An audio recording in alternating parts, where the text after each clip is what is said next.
الو. ايوه يا خيري. بابا ثواني يا خيري. عايز اقول لك على حاجه. قول يا حبيبي. انا نجحت، جبت 51%. يعني انت مش شايف يا ستي ان هنعمله ده غلط؟ رايحين يا عم نستلف هو ايه ازال. الغلط اللي فيه؟ جاي للبيت عريس، قعدوا فين؟ جبت 51%. اه عارف المجموع ده ما يدخلكش دماغي اصلا. شوف انت رايح فين. يلا. ماشي يا بابا.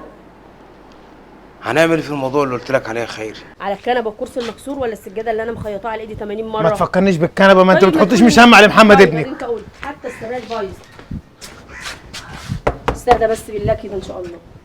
طب اشوف مين على الباب يا خيري واكلمك تاني. يلا سلام.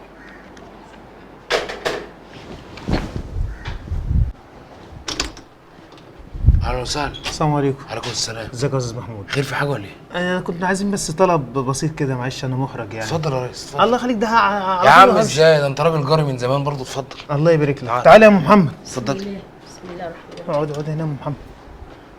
اتفضل يا استاذ. اتفضل.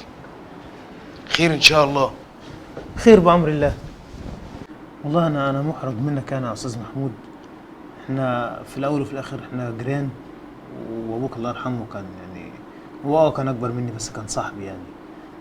وكنت يعني عايز اطلب منك طلب بس محرج والله. بس هي الظروف هي اللي حكمت علينا ان اجي اطلب منك الطلب ده.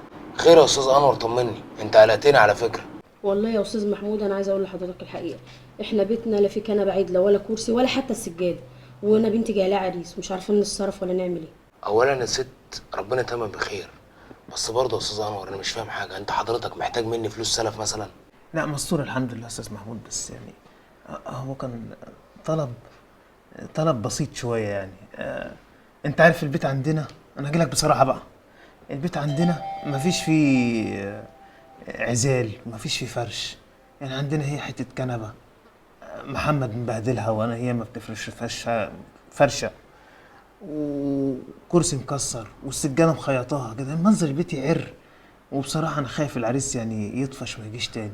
فلو امكن تدينا بس يعني الركنيه من عندك، او كرسيين حلوين نضاف كده، شاشه زي كده نعلقها في الصاله، برضه يبقى واجهه قدام البيت. لو امكن صينيه نضيفه كده تكون صيني، تكون حلوه كده وعليها شويه كوبايات بتاعت عصير بتاعت شاي، يعني لو شويه سكر عشان العصير يبقى كتر خيرك يا استاذ محمود. ولو امكن معلش هتقل عليك، انا عارف انا بتقل عليك.